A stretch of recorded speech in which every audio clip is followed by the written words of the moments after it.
The other one, No Organized Chaos. Actual fandom. What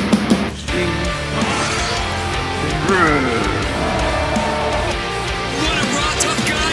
You should delete your channel. Then take it! The female version of Dick Grayson is Pussy Grey Daughter. He's not alive, but he's right. But really, if you want to do any kind of like karmic justice back in the fucking world for the damage that you're causing with this kind of shit, you should just delete your fucking channel. Okay? Drink it in. Yeah. Absorb it. Let it wash over you.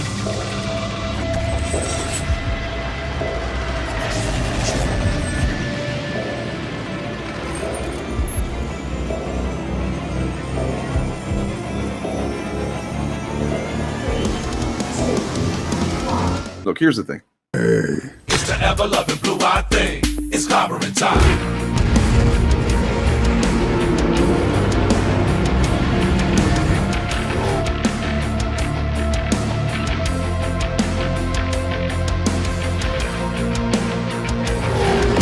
I vaguely know who actual fandom is.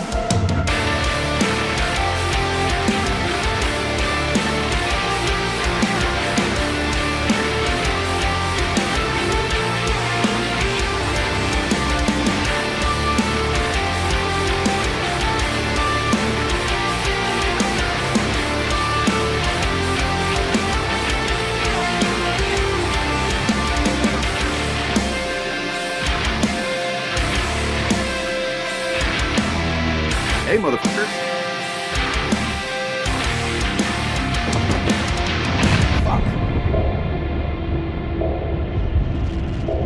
The journey that we choose as fans. Everything's just not always going to be great. And when it's great, you got to celebrate the hell out of it. But when it's not, you just move on to some other shit. It's like the easiest thing in the world.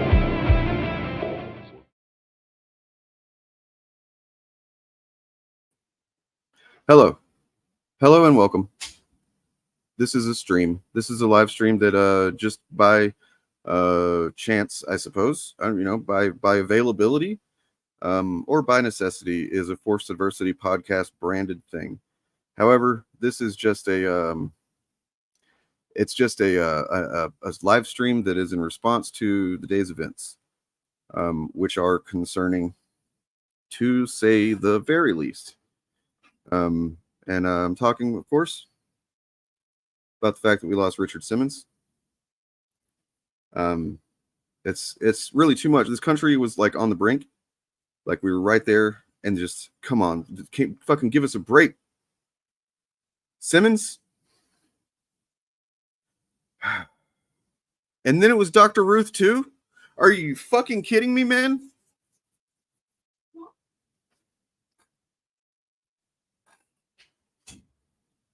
Dr. Ruth too? That you like? What are we doing, man? How are we supposed to fucking get through this? No, yeah. Anyway, so gun control, man. We need more gun control. Not to confuse anybody, because neither one of those people, as far as I know, died from guns. They seem to just be, I don't know, God called them to his kingdom, I suppose. I guess God needed a lot of sex tips from a little tiny old lady. And then yeah. Anyways, you know what? I need some sex tips. I'm gonna be vulnerable here. I need some tips on how to do some sex. So I'm gonna bring on Morgan. Morgan, the most that. awkward introduction. I mean, like, I know Morgans who would have some very good sex tips, but I am not that Morgan. Fair enough. Yeah, look, I mean, who can be horny on a day like today anyway? I'm legally not allowed to answer that question. People in heaven need workouts, yeah, and they need orgasms. So God and they need orgasms. Dr. Ruth. Especially because I hear there's in heaven there is no beer, and so like, what do you do? Like, if there's no beer in heaven, it's just hell for Wisconsinites. No shit. Or maybe you guys are just have been longing to be free of your beer nightmare. Because you got to remember, I've been there. I've seen how there's like a bar across the street from two bars that are right next door to two bars. Mm-hmm. And that there's more bars and liquor stores than there are churches, which is crazy. And schools, yeah. Oh, Yeah, it's a whole deal. We fucking love our bars. That does seem like a great way to celebrate her life, honestly. Like, yeah, I really don't want to watch any of her content or whatever she had to say, but I'll watch that shit for sure. Yeah, guys, we're here. Look, I was just listening to Dead Domain stream just before this, and they have. I'm probably just going to steal some stuff that she said. There we go. It's like it was really good. She's smart. It is a fucking crazy time to be alive. That's for sure. We live in those interesting times we're asked not to wish for. And what's even crazier, I was thinking about was like the for anybody not aware, I don't know how that's possible, but anyone who's not, President Donald Trump, former president. Well, I mean, you're still supposed to call him president. Yeah, I don't care.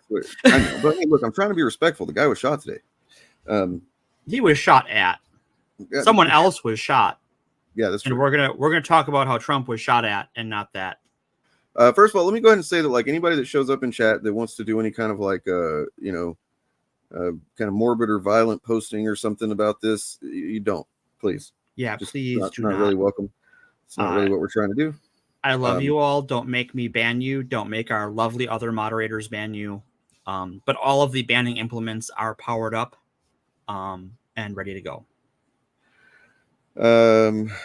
So we'll get into the details in a minute, but yeah, what we know so far, because it's one of those situations that's just going to keep presenting information as into infinity. And the signal to noise ratio is going to be horrific. God, oh fucking Christ, it already is. Like, and I kind of had a moment of not relating to fully, but like a moment of awareness of what it might be like to be a conspiracy theorist if I let myself.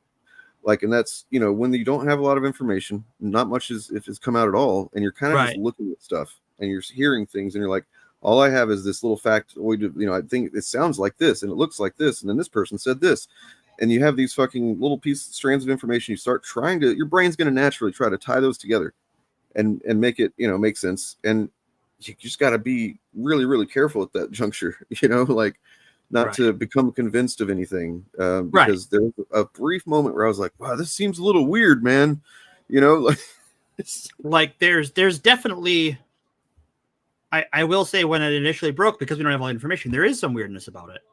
And I think that weirdness has an answer we will hopefully get in time.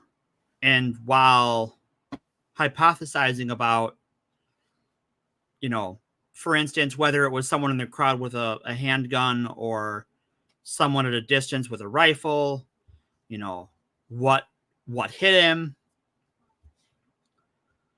etc. Like, that's all, but like, who did it and why? Like, the laundry list is a mile long, right? Okay, so Crawling Chaos, why did you mention shoes? Because there was somebody mentioning shoes on Dead Domain stream, and I'm wondering if this is something what is going on with this. I don't know what that is. I don't either. I don't want to say it until you tell me what you are talking about, but anybody else see something specific to shoes and the shooter? No, I have not. Okay. Might have just been some troll and coincidence now. All right. Well, yeah, so you don't know what you don't know, and those unknown knowns, as what Rumsfeld, I think it was. Right, Rumsfeld's unknown knowns, and you got your knowns and your unknowns. You got your known unknowns and your unknown knowns. Known. Okay. Oh, asking you the shoes. Okay, cool. See, look, I could have fucking lashed onto that and run with it. Yeah. So, Donald Trump was shot at, and seemingly, as he has now said himself, he's come out with a statement that he was shot in the ear, that he seems to have been grazed in the ear, and I think I can, I didn't want to put it, I covered it up in the thumbnail because I felt that was maybe too much, but it's not even like super gruesome or anything. I think I can show it on stream. I would imagine. I mean, every news stream on the planet is showing it on stream. He's going to sell t-shirts. Oh, God. Yes, this is a new campaign photo, honestly. Yeah. Well, there's a couple that I have. I've got the further away one that definitely looks like a campaign photo, and then I've got the closer up one that's just like a look at this wound photo. Right. Let's see. Where the hell did I put them? I am a wreck, man. Like I'm, was not playing a stream, so everything's just in disarray, more so than usual. Yeah, I like the shooter picked a terrible week for this to happen as far as our coverage goes. Just like, dude, could you maybe not? I mean, just don't in general, like don't shoot anybody. It's not cool, but like, God's damn. So here is the more close up one, I guess. We'll look at that real quick.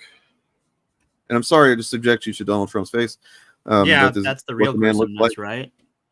This is what he looked like before he was shot. So, like, sorry. Fucking withered tangerine motherfucker.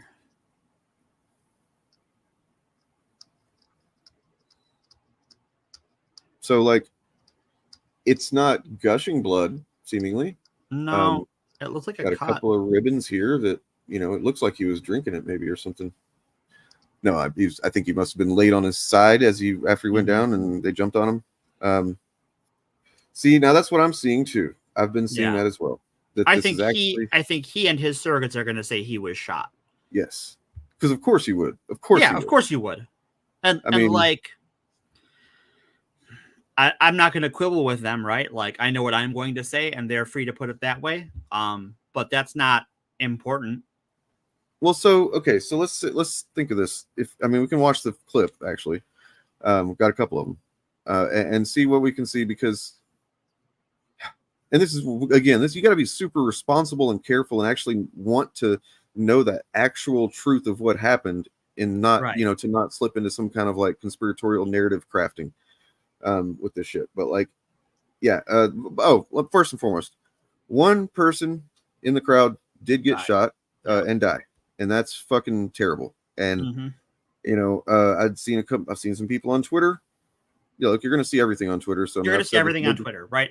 Everyone who wants to blame someone for this is going to have a take on Twitter, and they're also going to have a quote tweet of someone with 13 followers with a shitty take, who they're going to go, "This is what the other side is saying," and what you need to do, and what we need to do, as responsible human beings, is ignore it. Yeah, I mean, exactly. Do not.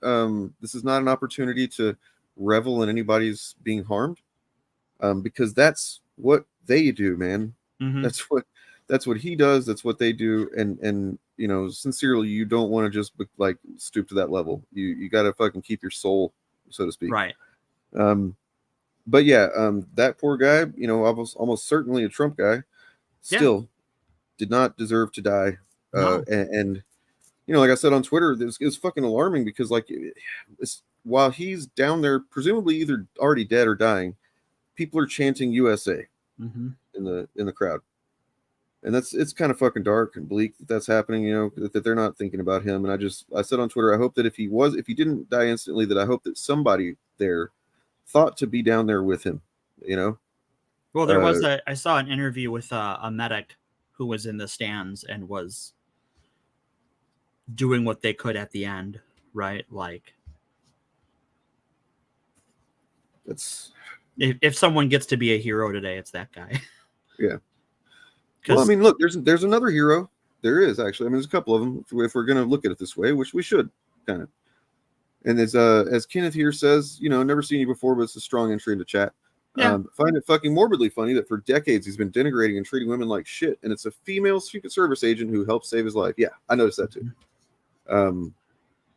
There's something funny about that, but for sure. But like, I don't know. I can picture this being the start of like a romantic comedy where like now he's gonna fall in love with her, and he's gonna like, I don't even want to be president anymore. I'm just gonna chase this girl around the world or whatever.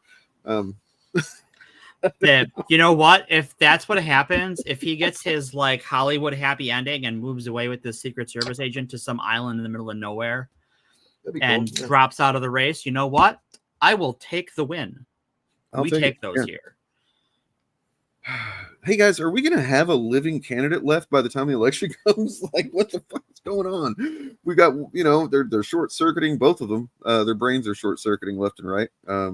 They're pun intended there. they're guys in their 80s. I know. What is up with what is wrong with us as a country that's how we like what? What are we doing?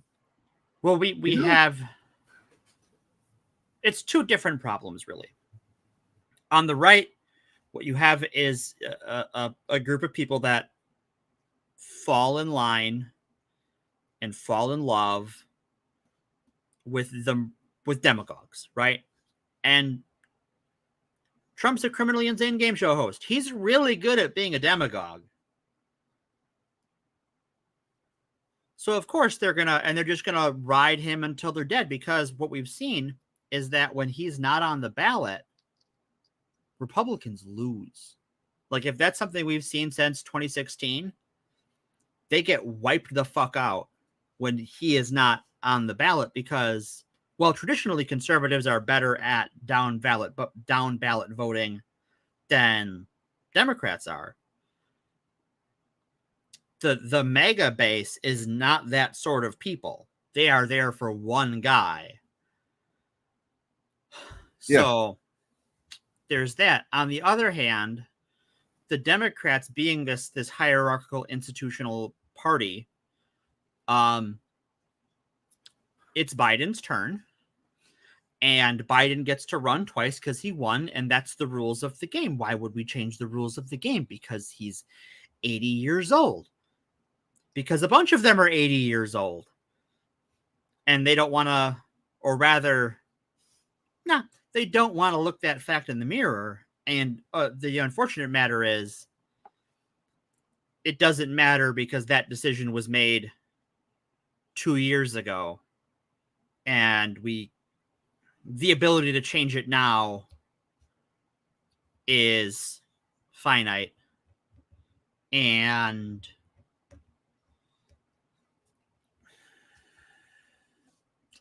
we knew back then he was old, right? We knew in 2020 he was old. Yeah. Well, I mean, I guess there's something to be said for, there was no. I mean, yeah, the Democrat Party gets a lot of justifiable fucking flack aimed at them. Sorry, I shouldn't use those types of terms right now.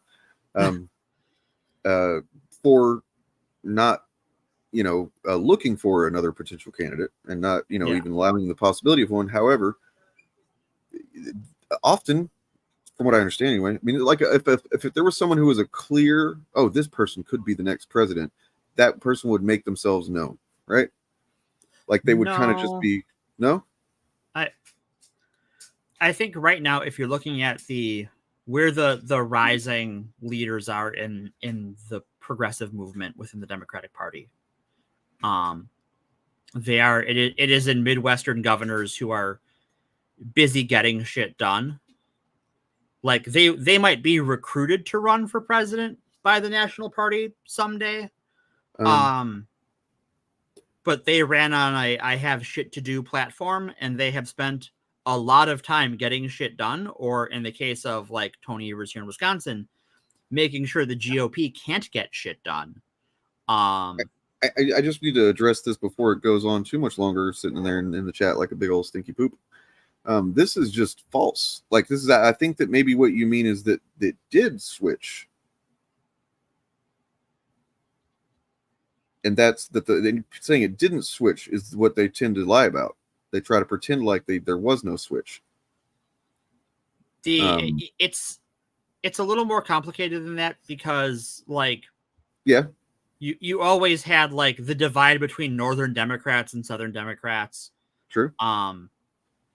You have Southern Republicans didn't really exist for half a century because of how strong the Democratic machine was down there. And a big part of that is Jim Crow and segregation. Well, okay, so just a quick statement that will kind of like shoot that down to a degree, hopefully, is that Abraham Lincoln was Republican. Right. Well, and I don't think Abraham Lincoln, like we mythologize Abraham Lincoln, but like, no, he didn't. He wasn't, as you learn, when you're young, you learn, he freed the slaves. When you get older, you learn that he did it because he was like, I just want to keep the Union together, whatever that takes, and that's what he did. You're right. The South seceded because they thought he might curtail their ability to keep doing slaving. And really the issue was about whether future states could be slave states, because they wanted future states to be slave states. That's why Oklahoma is drawn the way it is. Yeah. Yeah. You remember, man, I just keep thinking back to being naive and young and just like, oh, that's a cool, well, I wonder how the state ended up like that. That's interesting. And then you learn just racism. Right. Racism. Yeah. Racism did it. Like our state, the reason our state borders are the way they are is usually territorial, right? There's a river, there's a mountain or something that is just like, that's a perfectly good border. It was the territory of a indigenous nation that was, we had a treaty with them. So that was the border of the state. And then we threw out that treaty because, fuck them. And then the new territory and state is on the other side of that border we've already established. Okay, well, I'm gonna do a meme just to kind of like lighten things up a little bit. Sure. It's not related to anything. So we're just gonna let me see. Whoops. Whoopsie doo. Crap. Oops. Okay. All right. God damn it! What is going on here? Why is my computer fucking doing this to me right now, man? It's a hell of a day. Sorry. I'm so sorry.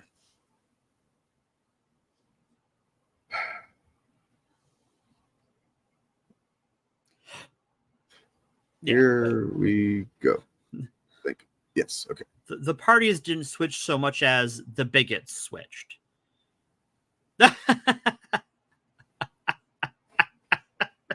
you've been watching The Boys, there you go. I have not. And you know what? I haven't been watching The Boys, but I also don't watch 3 hours of content a week about what I shouldn't like about The Boys. I do other things. Well, I mean, who would do that, right? Like, oh, somebody, that's weird. That's a weird thing to do, no? Right, to like just do something you enjoy instead of like learning about something you very clearly don't. Yeah, fucking weird shit. He said as he scrolled his downloads to try and find that thing, but I don't know where it is immediately, so that's fine. That's fine. So nope, found it. Found it! Yay! How I watched The Acolyte without watching The Acolyte. Mm-hmm. Day of or next day, Critical Drinker. Then Thursday, Friday, EFAP.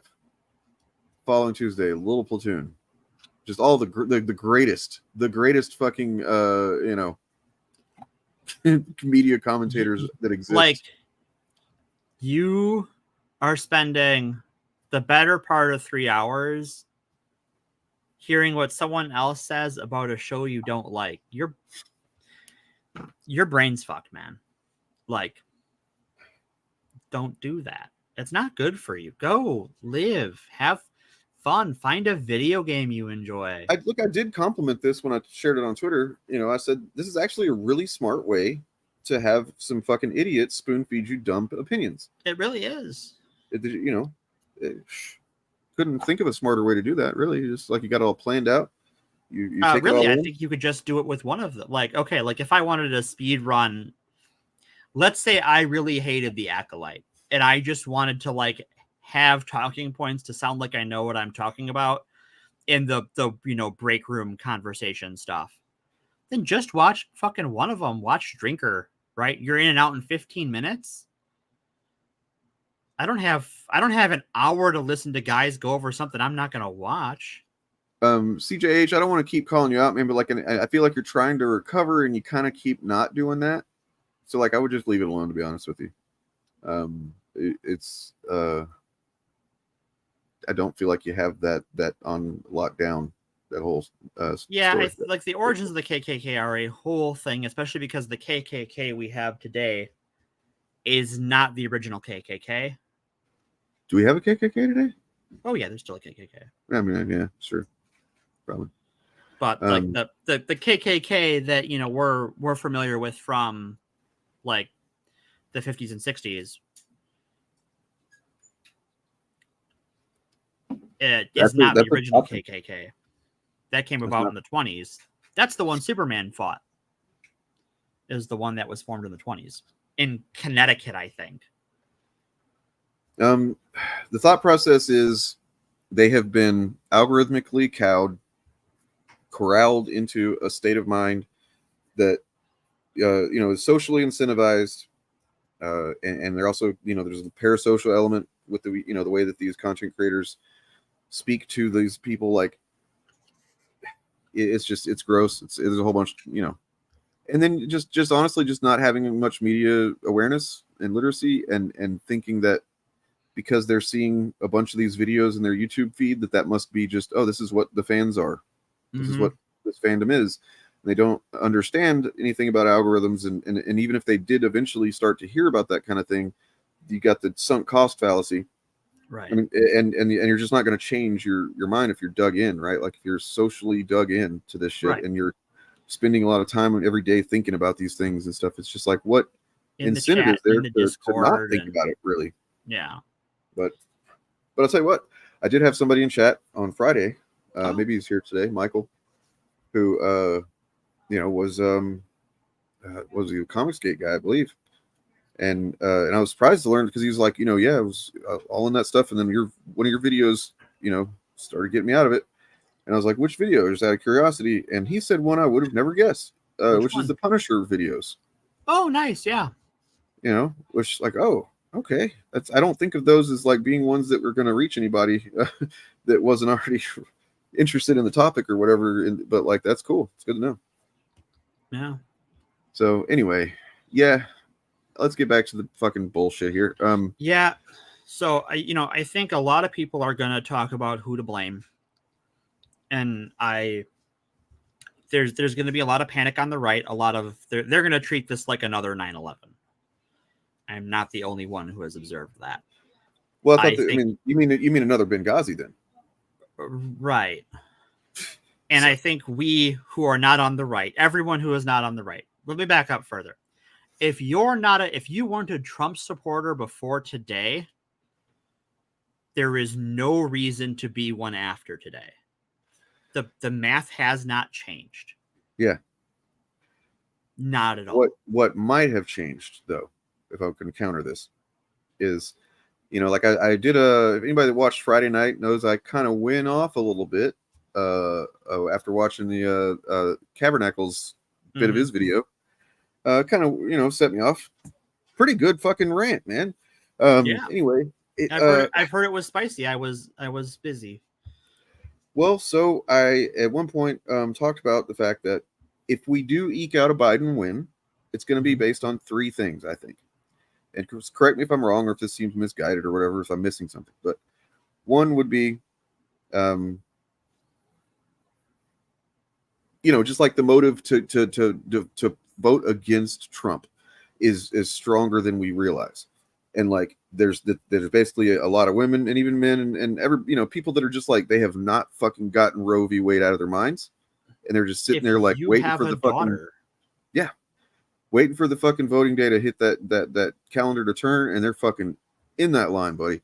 Like if there could be more of those than we realize, I hope so. Then also, and then like other different causes like that. Like that's probably going to be the biggest one, other than maybe now Project 2025. Hopefully, is starting to get people to kind of fucking go, wait, what? What do they want to do? Well, and I think that like, and I fully intend to do this on our show, is like the Republicans are going to double down on why we need Project 2025 to prevent things like today from happening. Yeah. And I have some thoughts on that, and I wrote something up for this. Oh, when we have a minute, you got something you got to read tonight. Well, let me finish my three things, please. All right, go ahead. Okay, so there's that, just like the general concept of people being having more clear in their memory the first term than I want to. I don't have a lot of faith that people are keeping how shitty those 4 years were in their mind. I maybe that's my lack of belief in people. I think that's just hard, right? Like it's hard to remember. It was fucking hard to live through. It was hard to live, right? You don't want to remember the bad times. So hopefully maybe people are kind of going to snap to it before then, and maybe they'll see the right ad or whatever it is that's going to kick it in, like, oh God, no, yeah. Okay, so that's one thing. The second thing would be that it's unclear how much damage they've done to their own electorate by doing the election fucking meddling narratives. Yeah. Because that was one of the things that probably contributed to, him not winning in 2020 was like, I mean, it was still a lot of people voted for him, but I almost certainly a not insubstantial amount of people didn't bother voting because Trump had been telling them that the fucking thing was going to be rigged, and it didn't, like why would you bother? And then the intervening, I guess 4 years now, that some of those people that maybe they voted then might not want to now. I'm hoping that is also the case. Like I know a lot of people who were Trump voters in 2016 and 2020 after J6, they were done. Yeah, that was kind of it. And I use my dad as a kind of guidepost for this, and he definitely seemed to lose some fucking vigor about Trump with the loss and everything. So yeah, sorry, what were you gonna say? I also think that we talk a lot about polls as far as the media is concerned, but no one's talking about rally attendance. His, the rally today where he was shot at was at like a state fairgrounds and like on like some county grounds. He has not been pulling the ones. He's not selling out arenas anymore. Right. Yeah. And that's notable. Yeah. And I mean, that's why does that matter? Because you kind of have to go based on the energy of the campaign and the people supporting it. Right. And if people aren't fucking fired up to get out and see the guy, and like, if you remember in 2015, 2016, he was filling some fucking seats. He was filling arenas. Yeah. I mean, it was besides his own seat. Sorry. But yeah, and then that was the third thing, is the morbid one. Yeah, a lot of right got a lot of his own voters died. A lot of them died, and they didn't have to, and they many of them shouldn't. Nonetheless, they did. I know, like I have family members who diehard Trump supporters who bought a lot of the ivermectin, hydroxychloroquine as a treatment, and bought into a lot of the anti-vaccine rhetoric that became really prominent on the right. And they went into the hospital going, "Oh, it's fine. It's just and then they died. And then they were dead. Mark, this is a pretty, yeah. I mean, and honestly, this is exactly how I see the anti-fandom stuff too. And oh, what? They're politically aligned? Wow, that's interesting. Weird. So weird. How did that happen? It's almost like it's kind of just a scam, and only a shrinking number, but still not worth writing off. Number of people are fucking diehards. Yeah. So the thing is, now with that math, those are what I believe are the main factors that could go either way. Because there's nobody that's hasn't made up their fucking mind yet. Okay, like anybody that hasn't is just not anybody. Maybe their vote counts, but it probably shouldn't. I also think that there's a lot of people right now who are progressive voters who, if you called them today and asked, "Are you going to vote for Joe Biden?" they would say no, because they are withholding their vote publicly because of his behavior with Palestine, and I get it. But by the way, I should add though that he did apparently say something today. I haven't looked into it, but there was something in some context of being somewhat critical of Israel. So he's come up to that line before. He hasn't quite crossed it all the way yet, but right. But I mean, that's more than what Trump would do. Working. Sure. Trump wouldn't be able to dismiss his, to criticize Israel with fucking Netanyahu's dick in his mouth. Well, and like the other thing is that I think that at the end of the day, I don't think either president is good for Palestine. No, but the sad, tragic, fucked up fact is one of them is worse. And one of them is worse for here. Right? Like, unfortunately, when it comes down to like where I have to sleep at night, I don't sleep in Palestine. I sleep here. I have to vote local. I have to vote for what's best for my home. I mean, I don't know what else to do, right? Like, what is another effective alternative? There are other conflicts that have gone on. They just don't get the media coverage, and they're not as clear cut, like this is fucked up situation sometimes, because we're not as familiar with the players. But they go on all the time, and we fund them or don't fund them and stuff. And it's like, that's why it's kind of it just seems a little silly. Not silly. I don't want to say silly, because I don't want to believe that everybody's just like naive, but I don't know. There's a level of sensationalism, right? Like the October 7th attack was a big deal. I would never want to downplay that. Nope. And it's the military response to it was nothing short of horrific. At the same time, like the IDF and Hezbollah shoot ordnance and rockets at each other all the live long day, and have for decades now, and that's not that doesn't even make the news, right? That's not even like zero coverage. Not the back of the world news section of the New York Times. It is a terrible decision we must make, and you know what I equate it to is, if you've ever had the fucking terrible task of having to put a pet to sleep. Yeah. When the pet is suffering, and it's like there's no way it's going to get any better. It's only going to get worse. It's only going to get worse, right? And you have to make that call. You have to tell the vet to do the thing, right? And like, that is fucking rough. No pun intended if we're talking about a dog. Jesus Christ. I mean, I went through it with my best friend, former best friend's really fucking amazing dog a few years ago, and he's just like suddenly within about 4 months was just riddled with tumors. Yeah. And they were just going to keep coming, and he was just such a nice guy and everything, dog, but I mean, I called him a nice guy. And having to fucking go in there and do that was like, fuck. But yeah, it is the thing to do, because it is harm reduction, right? And it is just honestly objectively the better choice. It's like, I don't want to vote for the lesser of two evils is something you hear a lot. And do you know what the lesser of two evils is? Less evil. Like, yeah. Well, believe me, I fucking banned somebody from chat last night about that shit. Nice. Because like yeah. I it's not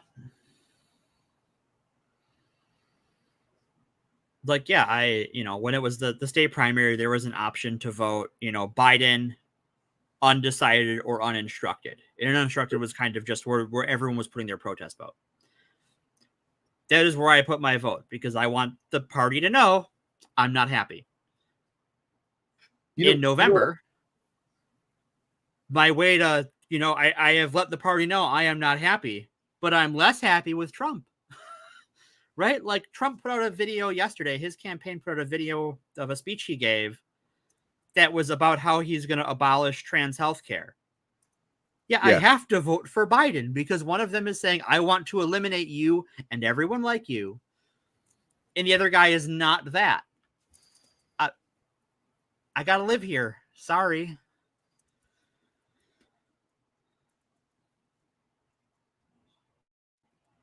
Yeah, and like, that's the other thing, is that the right worked for decades on all of their shitbird projects. Yes. And when I get into my diatribe, they worked for decades on this too. Today, they got everything they wished for. Yep. Everything they've worked for culminated in today. Yeah. This is on them. We still don't know who the person was, because as a gentleman, I'll call him that, I suppose, who was being interviewed, I believe, on the BBC, said the Secret Service took aim and blew his head off. Yeah. The guy who shot at Trump, so we don't know. We're not going to hear from him, at least not from his face. What his deal was, right? Like, it could be any number of things. It could be, who knows? Of course, there's going to be a lot of people that are waiting for that information to come out, because that's just another piece of info they can fucking twist to their goals. Well, I think if you are the usual suspects, whenever there's a shooting of note that makes it into the media, every hack on the internet is going to have their priority group to assign blame to, right? Yep. The shooter belongs to X group, whether it's, on Fox News, I'm sure they'll be saying it's college pro-Palestine activists. I'm sure some of his surrogates will say it was, China. I'm sure Libs of TikTok will have a trans person on their page tomorrow. That's just how they do things. A lot of grift these days, man. We live in an age of grift, and you have to be able to see that shit, spot it, and work through it. Has anybody not seen the video of the moment that it happens? By the way, not trying to be like, let's fucking rubberneck and look at this terrible shit, but it is kind of a historical moment. Yeah, it is, and it's not particularly gruesome. Like, no, it's not at all. I mean, you don't. It's more like curious in a couple of ways we can look at, but yeah. Definitely, whenever I saw that it was trending, I was like, "That's not real, right? That's silly." Why, sometimes just weird shit will be trending on Twitter, but where did it go?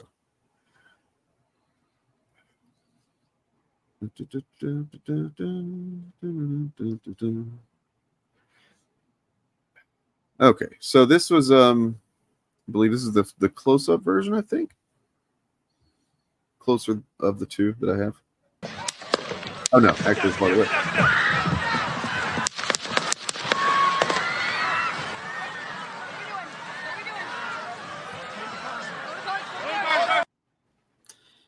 So I think the first thing, and I've seen a lot of people who think this was staged or something, or thought it was staged at the time, was like, "Oh, that doesn't sound like a gunshot." Yes, it does. So when if you're used to hearing guns in a TV show or a movie, that's not a gunshot. That is a sound director making a sound that is vaguely like a gunshot noise you would hear if you were on the range or out hunting or what have you. When you're talking about over a broad microphone, it's going to sound more like that popping noise. Yeah. And I mean, I'll be honest that I just to show you that I'm, I am infallible, believe it or not. Despite what that troll in fucking Discord said the other day, that he thinks that everybody sees me as a messiah. I don't think so. I don't think so. You're not the actual messiah, you're actual phantom. No, I when I heard it, I was like, what the fuck is that? Is that like a BB gun or something? Because I've heard guns, I've shot guns. It's been a while, but I just seemed bizarre to me, and like my mind first went to, is that like a 3D printed gun? Is that how they sound or something? Because I was trying to figure out how to get it in there. I know that they're probably wanding people in those things. You know what I mean? So of course now we know that it doesn't seem like he was in the event proper. No, he was outside of the event. So which speaks to how small the event was. Yeah, and which speaks to no shit, because I have a picture of apparently, and all this type of image that I'm about to show is definitely not 100% confirmed as being, but it seems like that's what's going on. But just take it with somewhat of a grain of salt that this is the location where the shooter was. And there's nothing graphic, but apparently, at least in this image, he is no longer breathing or having a head. He has shuffled off this mortal coil. Can't see anything, but this was apparently the looks like some kind of like utility type shack building thing, barn. Yeah. I don't know. If it's a country fair kind of thing, it could just be like a nearby somebody's private property even. Yeah, storage shed, barn. A lot of like rural industrial parks will have these sort of prefabricated buildings that get rolled in for various, small businesses and stuff.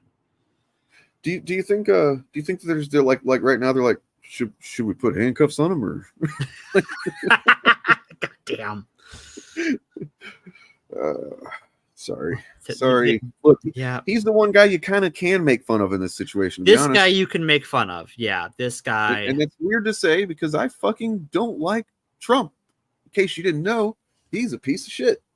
But this guy is not helping anything. And and there's probably some kind of mental health aspect that makes it, somewhat tragic. It depends on how big a piece of shit he is.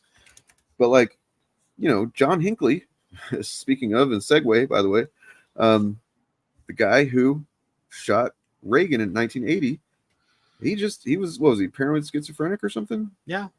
That's just a mental health case. Like, it literally could happen to anybody with certain tweak of genetics or Right. whatever. Like, if you lost the genetic lottery the right way, yeah. And he was seemingly not like a terrible person or anything. He's just a guy that got really fucking, hence the title of the stream, by the way. Waiting on, we're still waiting to hear from Jodie Foster. She's not commented yet on this shooter, and we don't know if she should or not. Probably not. She probably has nothing to do with it. If I was Jodie Foster's like PR lady, I'd be like, hey hon, you know what? Just like stay in tonight, put on a movie.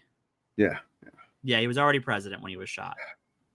But it did help him, he saw a surge in sympathy and support. It wasn't bad for his career. Right. Probably bad for his health. Probably didn't help his cognitive ability along at all. Blood loss will do that. The question, that bringing back what I was talking about earlier with the and then I'll let you do your thing if you want. Sure.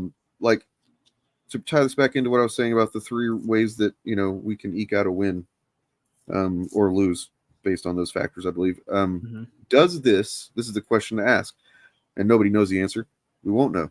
But does this event, kind of like those people that we talked about, the former MAGA supporters that just like lost, the will to believe, you know what I mean? And also to get out and go and stand in line and poll. Are they now going to change their minds? Is there going to be, and will it be enough? I don't know, Yeah, it's you're talking about a group of people. I think some definitely will be like, well, he's still my guy. They're trying to kill him. I think some will be, violence beget violence. Yeah, and that's another thing that I want to go over before we get done here tonight. Yeah, is how to prepare for what is just, look, I there's going to be more violence. Yeah, and I think this is not the last attempt on a presidential candidate's life we're going to see this year. Sorry. And it's there was always going to be more violence, and wasn't even talking about just on a president candidate or anything. I'm talking about just in general, because the sad fact is, whether the MAGA wins or loses, they're going to be violent. They're going to be violent. Either outcome is going to give them cause to be violent, which kind of says a lot about them. The Republican convention starts here in Milwaukee on Monday or Tuesday. There was already going to be violence there. This definitely only kind of, just probably speeds up the timeline. Yeah. We're kind of just entering the thick of summer now. Right. It's going to be hot. You're going to have a lot of cops in gear. They have put the protest area in a what amounts to a kill box. And there's going to be counter protesters. I just want to show one take real quick that I think is it's really interesting, and I think this is exactly the kind of person we want to hear from right now. He's got really good analysis, just fucking A+. God damn it, doing it again. Open with this. Here we go.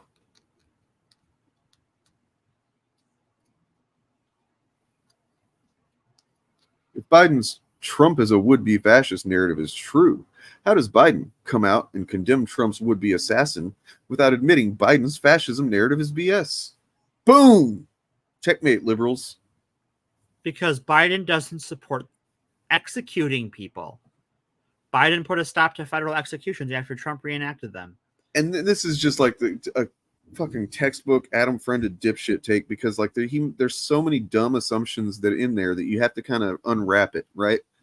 You're like, wait a second, how did he come to this being a question he's asking? You know what I mean?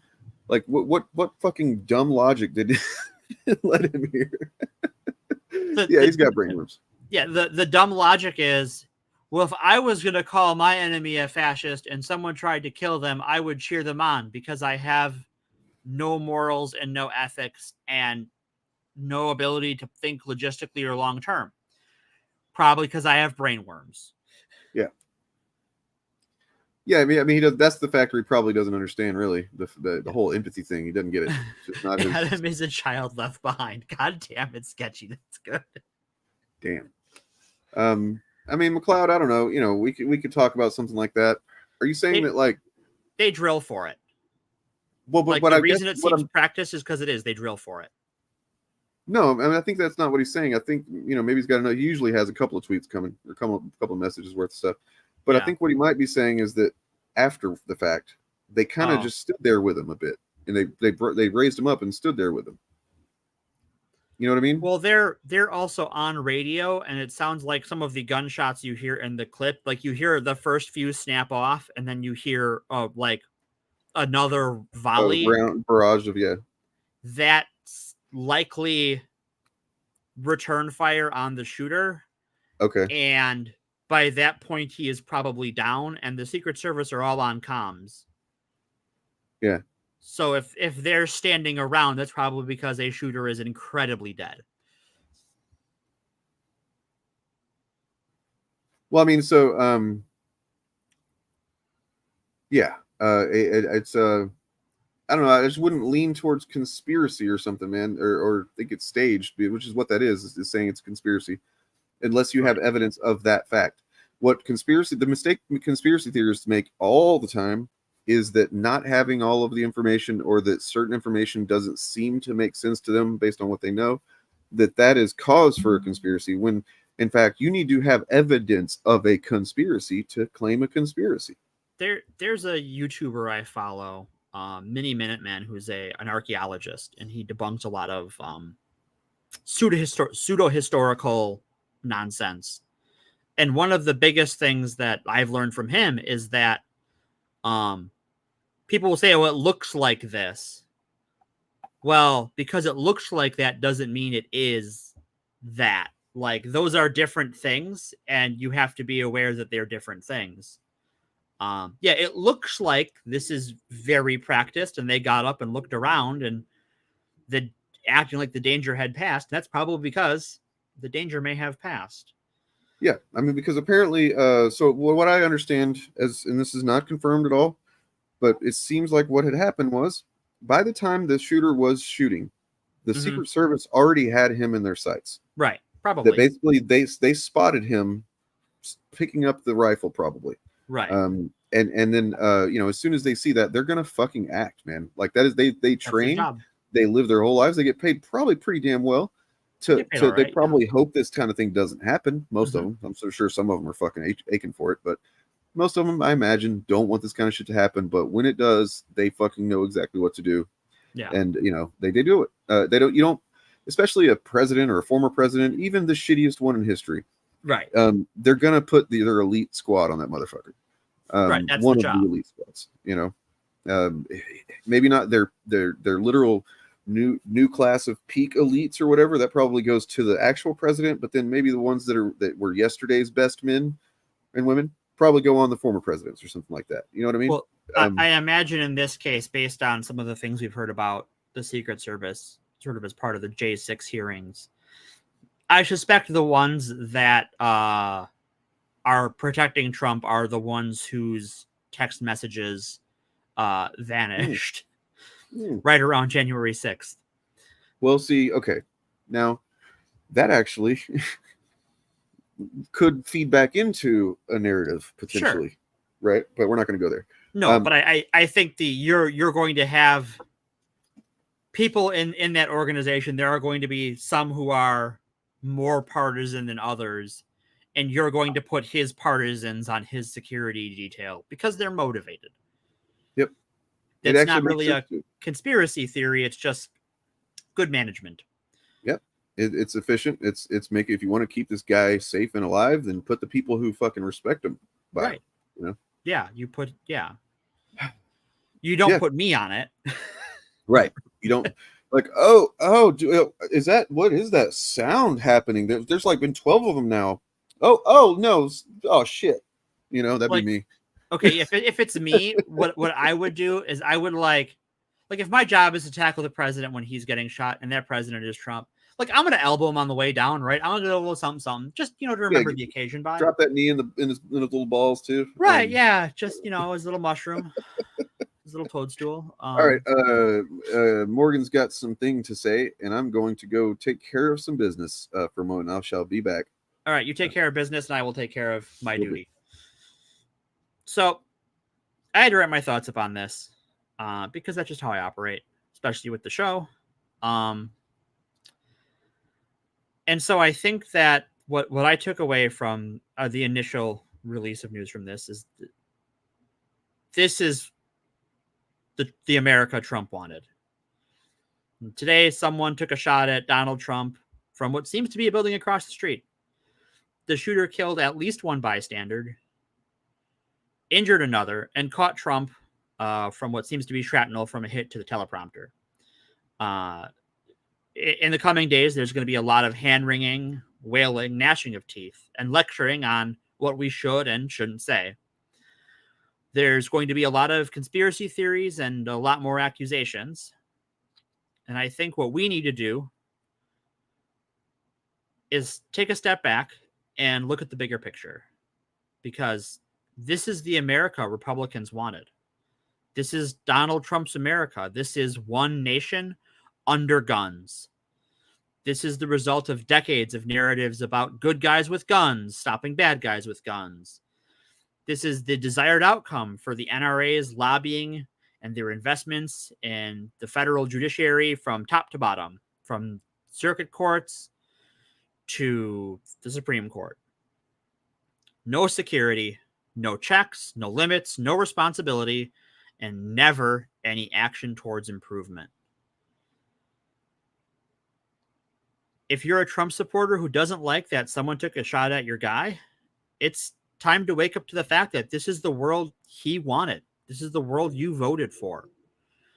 It's a world where people solve their problems not through cooperation or mutual understanding, but with force and violence. If you make enough threats of violence against enough people enough times in the country where firearms outlive or outnumber living human beings, someone's going to take you at your word. And am I saying the shooter was right to do it? No, of course not. What I'm saying is that this is the consequences. This is the consequence of actions the GOP and their bought and paid for judges over the decades have achieved. If you want somewhere to dump the body of that person martyred as collateral damage today, I would suggest right on John Roberts' doorstep is probably the best place to start. After all, he's the one who curtailed our shared right to protest, but made it very legal and very easy to get very deadly weapons. When you make civility a crime and you treat empathy as a vice, violence is all you'll get.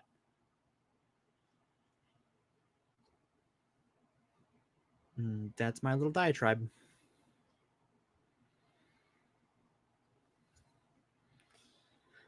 Yeah, Blurry Films, it sounds like he was hit with that he wasn't hit directly. It was shrapnel. It sounds like his teleprompter got hit. And yeah, plastic and monitor glass is going to give you a nice cut, but that's not a bullet wound.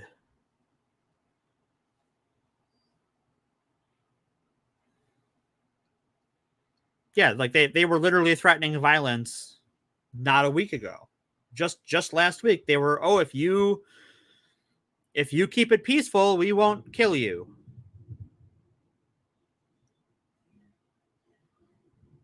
No, the bullet didn't actually hit the ear. Any bullet that has that range would do more damage to that ear. I'm guessing based on just how these things are done, probably some AR-15 pattern weapon. Maybe a semi-automatic hunting rifle, but I doubt it.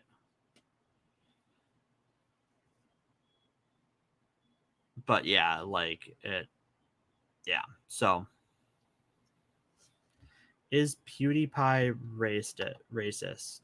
Anyways, Lou. I gotta take care of some business. All right. Ghost of Christmas, future god of death, you are in the shadow realm. I don't know if you're actually listening, but you're way the fuck off topic.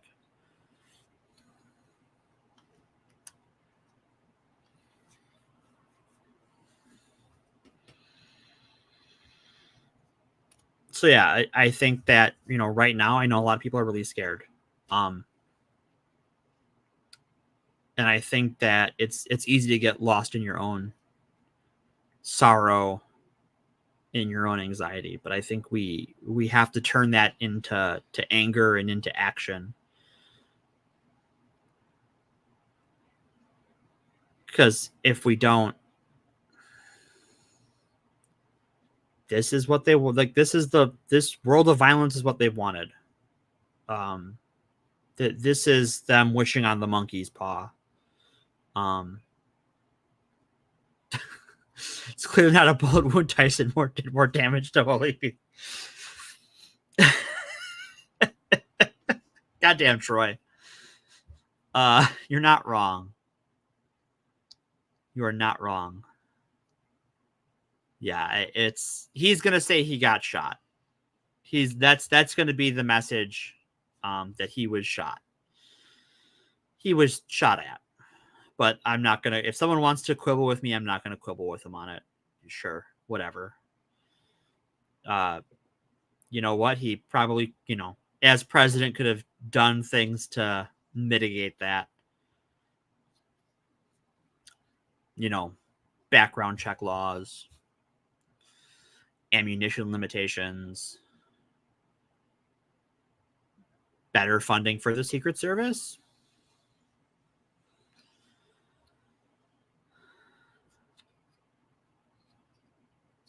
Yeah, it's not a conspiracy, it's consequence. Greg, I would agree. It's one thing leads to another. You know, in some ways, and this is why, you know, I'm gonna continue to harp on that. This is the world they built. It wasn't a conspiracy they did out in the open. They told us what they wanted to do, a world of guns. And when you build a world of guns, you're going to have people use them. And they don't believe in responsible gun ownership. They don't believe in personal responsibility. It's freedom for them and oppression for you.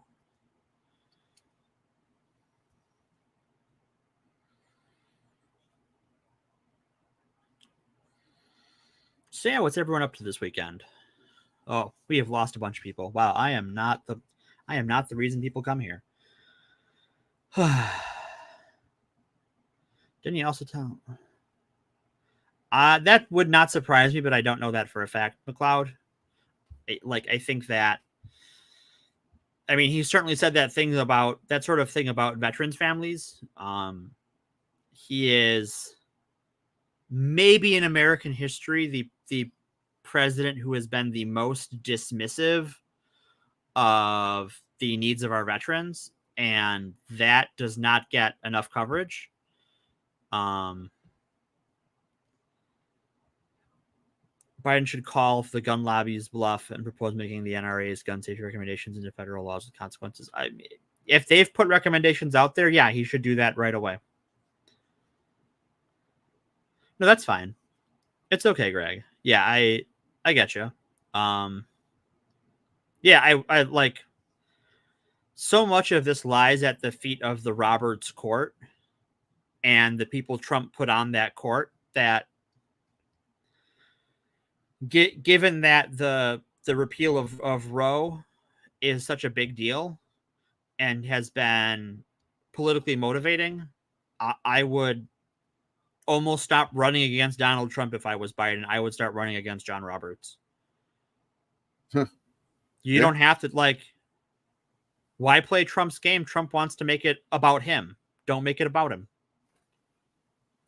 Yes. Yes. Yeah, Dr. Ruth. Dr. Ruth, Richard Simmons. Richard Simmons. And some poor, Some, presumably, let's say bastard, who got suckered by a con man and still hadn't, I guess, maybe figured out that that's what had happened, like a lot of people have by now, and was unfortunate enough to be at a rally and at a certain angle in front of the president, or behind him, or in front of him, wrong to where place at the right time. it's just like, wrong place at the wrong time. we imagine the series of events that led to that, right, for that person, and it's just fucking tragic. Like, it might not have even been a really good person, or somebody that we would think there might be a bigot. Who knows? But I have still, no idea, but I don't want them dead. No, right.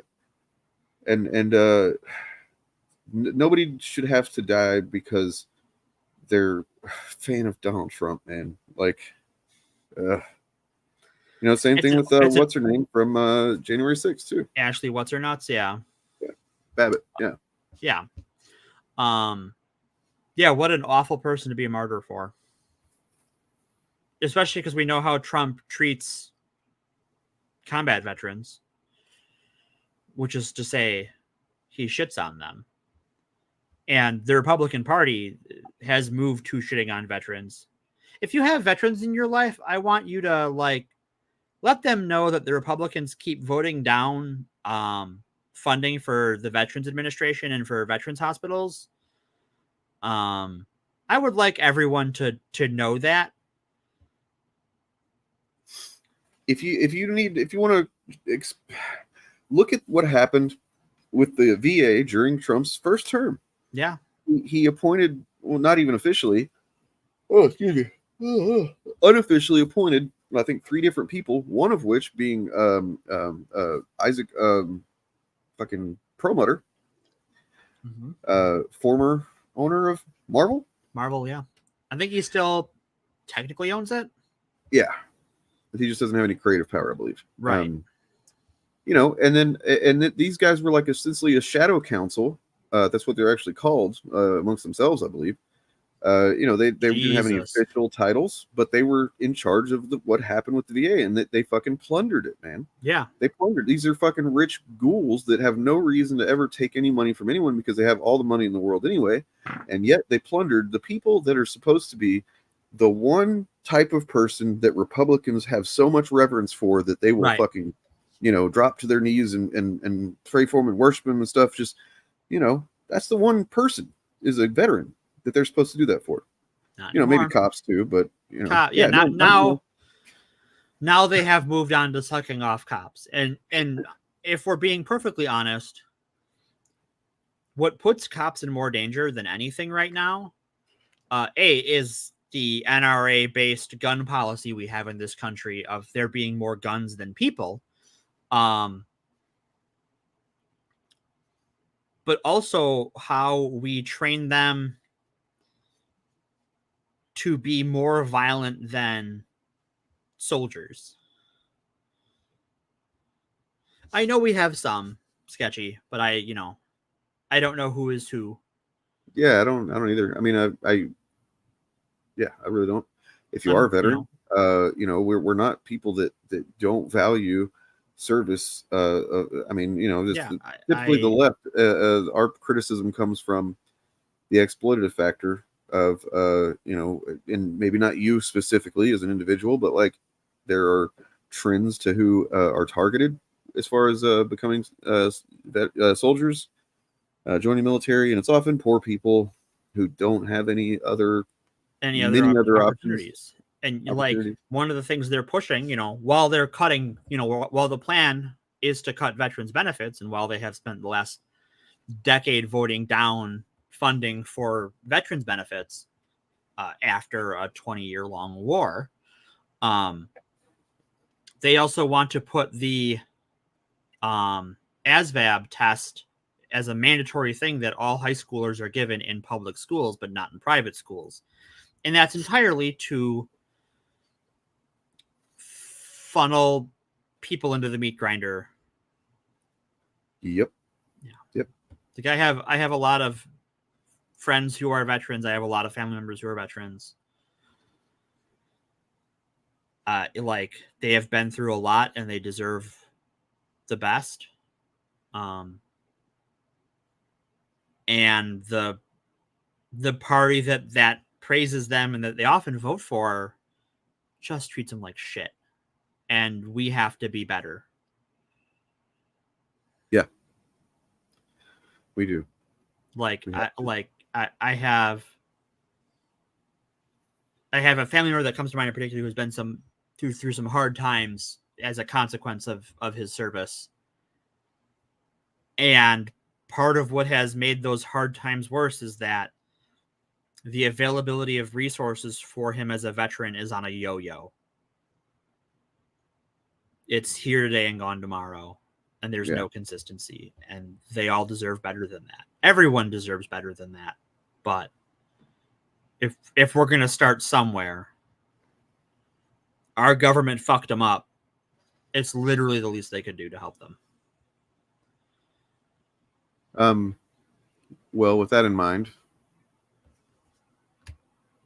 got a little thing we can watch just to kind of like balance out the mood here. Sure.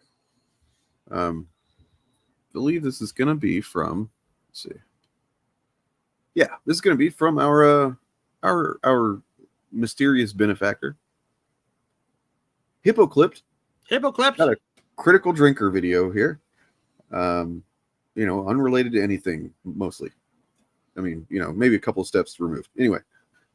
Watching Top Gun Maverick the other day and thinking about what the actors and film crew must have gone through to actually capture that air combat footage, it really hammered home something that's been pissing me off about modern movies for a long time now. A phenomenon that I could best describe as CGI overloads. The Dark Star was made available to the production, but it didn't fly, so it's completely CGI. The good old F-14 doesn't fly anymore. It's all CGI. The enemy's 5th generation fighters, they don't exist. They're all CGI. And in the entire dogfight at the end of the movie, you're watching 100% CGI. And on the face of it, it should have resulted in a better end product. After all, CGI doesn't rely on actors hitting their mark. CGI totally relies on actors hitting their marks, and that's one of the biggest struggles. You have to get them to get their eye lines correct, and you have to get them to react to this thing that doesn't exist as though it does exist. It's controllable, it's predictable, it's safe. If you're not an artist, don't expect the computer to do it for you, because it ain't gonna do nothing.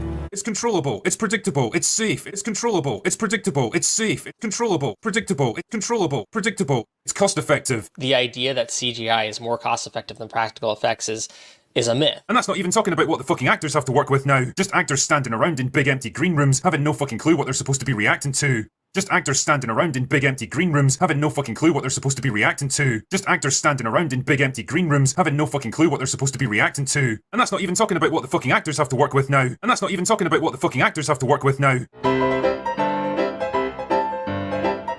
My general rule of thumb is that if you can do something with stunt work, practical effects, or location shoots, then you probably should. Fury Road is probably one of the best examples of limited use of VFX in modern movie making that I can think of. Fury Road is probably one of the best examples of limited use of VFX in modern movie making that I can think of. Limited use of VFX in modern movie making that I can think of. Limited use of VFX in modern movie making. It relied almost entirely on stunt work and practical effects, with just a little bit of CGI here and there to enhance it. It relied almost entirely on stunt work and practical effects. It relied almost entirely on stunt work and practical effects, with just a little bit of CGI here and there. And well, it looks fucking great as a result. And it's not just cars flying through the air either. Look at this shot from Terminator 2. T2, in my mind, is sort of the breakthrough film for computer graphics. Now, the orcs from The Lord of the Rings were actually done with practical effects. This dude right here was put together with prosthetics and makeup, and I think we could all agree he looks pretty damn good. Now consider a similar antagonist from the Hobbit trilogy, made more than a decade later and relying more heavily on CGI. You see how boring and lifeless his face looks now? I know which one I'd rather have in my movie. This year, I've seen the most brilliant performance by an actor, and it's a completely digital character.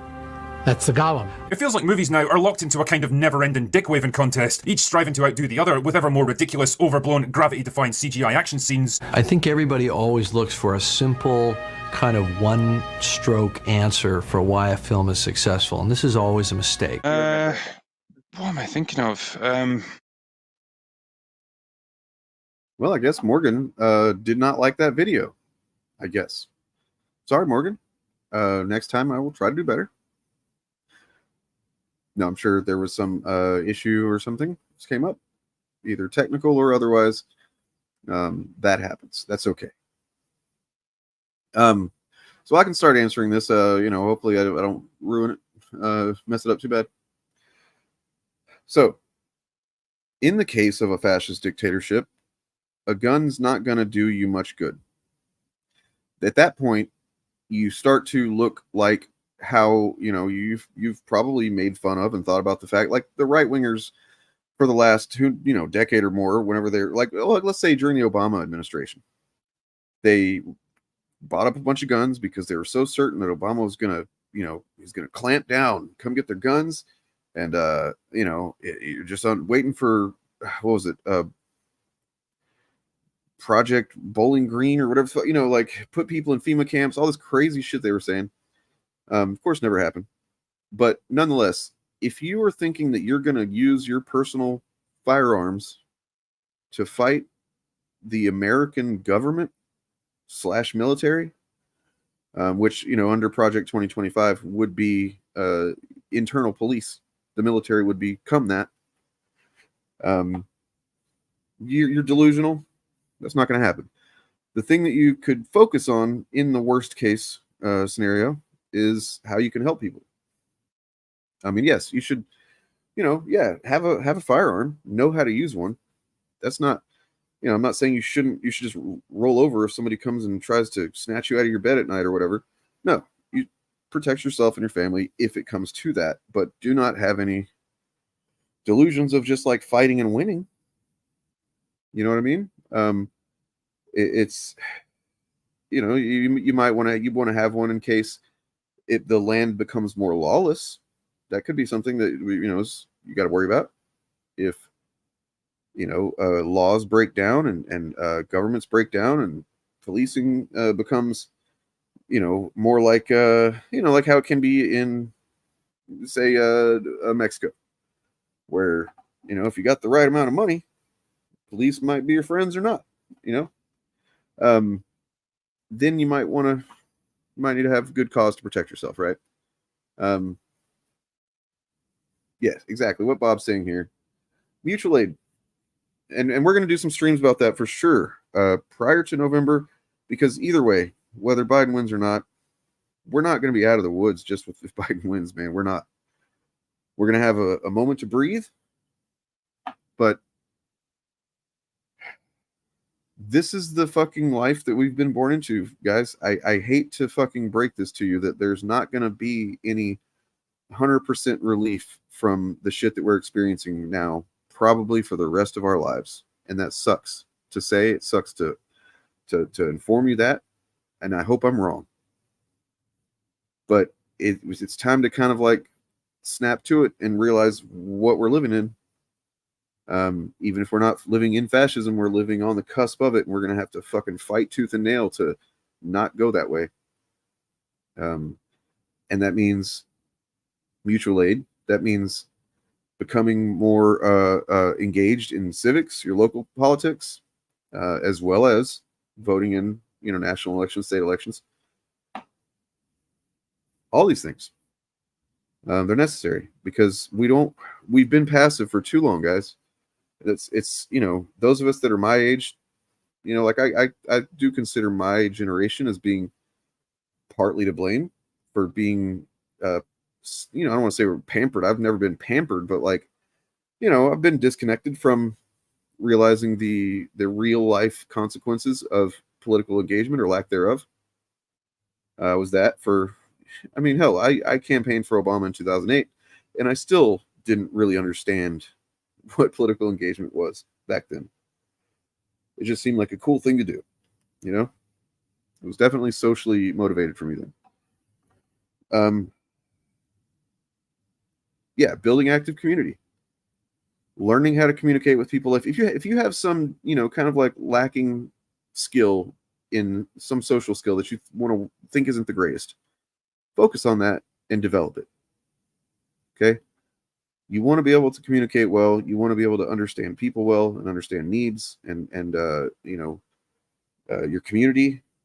It can come together and that can make a difference. That's kind of like one of the reasons we're on the back foot is community familiarity has just disappeared. by way of the internet existing, and TV and just all this stuff. Like that's probably the internet's probably a huge component of that. People used to know their neighbors. People used to, like their neighbors and shit. Now, like I'll tell you honestly, I try to not make eye contact with my neighbors. Matt just went live. Which Matt? Jarbo? Cool. Good for him, man. Good for him. Hope he's doing okay. He's probably got some stuff to say. I wonder what's going on with Morgan, if they're okay.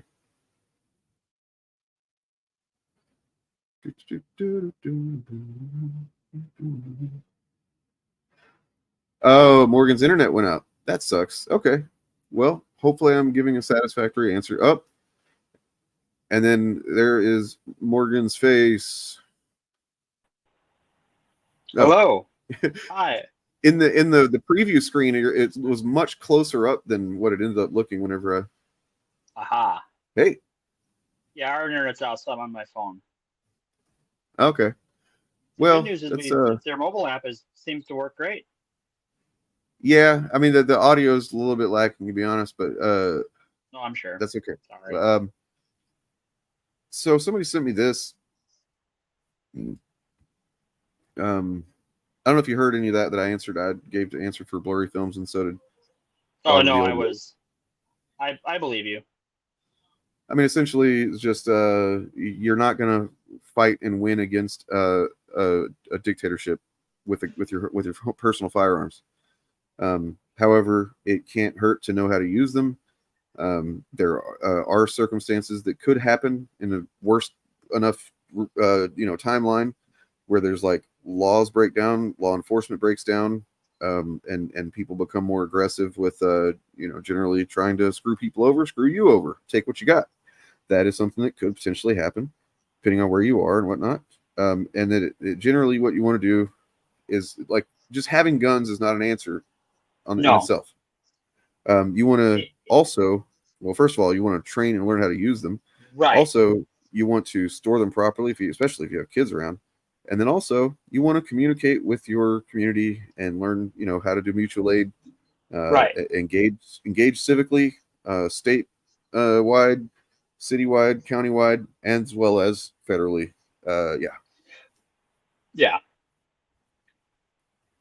I would say if you are comfortable learning how to use a weapon, that is not a bad idea. If you are not comfortable learning how to use a weapon, then don't. You are don't feel the pressure because things are bad to do that, because if you are not comfortable with that, you are only a risk to yourself and to people you care about. I'd not heard that. I will look into that. I will look into the history of the Balkanization of the Balkans, and maybe we can cover that at some point in the future. Interesting topic, yeah. Like maybe we can kind of like just for shits and giggles, for fun time, we can kind of see like how would America break down? God, that's not like that shitty movie that came out a while ago. What do you mean? There was some shitty Civil War movie. Yeah, I actually heard that it was not shitty. I heard that it was good, and that like the thing that people were kind of like getting upset about, the fact that Texas and California aligned, is missing the point of the movie, which is that it's not actually our America. Right. And that like apparently you don't ever learn that, like they say things like the Antifa massacre and stuff like that happen, but you don't ever learn, was it Antifa that was massacred, or did Antifa do the massacring? And there's like the movie doesn't take any sides on who's right and wrong. And I guess some people, can you imagine that in this day and age that some people wouldn't like that? Start with Bryn Tannehill. Oh, I think she had written some stuff that I really fucking latched onto toward the end of Trump's first term. I think that's who it was. Anyway, yeah, don't forget to like the video, people. By the way, hi, Blurry Films. Been a while, man. Hope you're doing all right. Yeah, good to see you. I'm gonna set my phone down because it's a pain to hold. Okay. I was like, I guess you didn't like that critical drinker getting roasted by his own words, because you're You dropped out of the stream. Oh, that's when I dropped out. Okay, I wasn't sure quite when I dropped out. Yep. Oopsie. It's all good. You're always welcome back here. Yay, yeah. I'm back here on the stream you invited me to.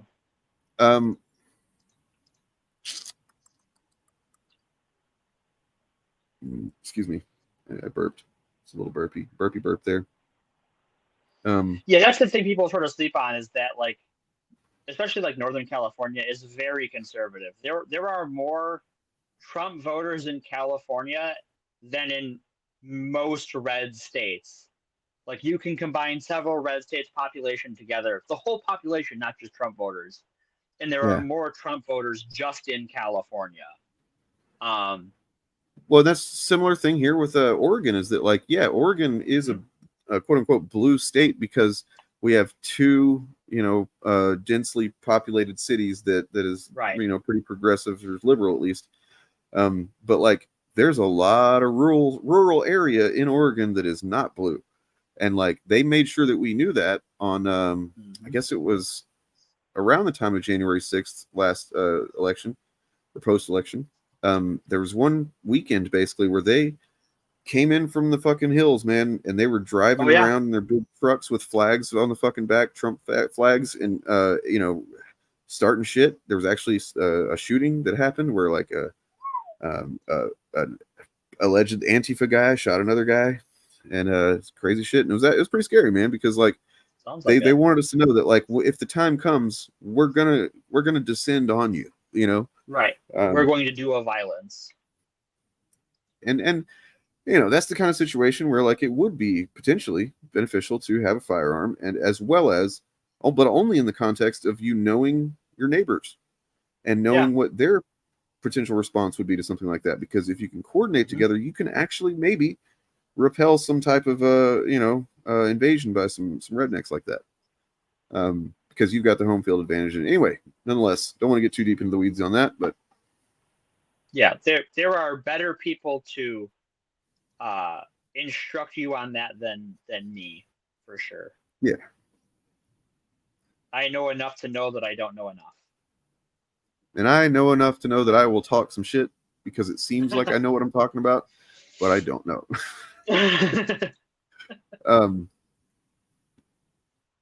Trying to think here of what I was gonna show. Oh yeah. This where is it at?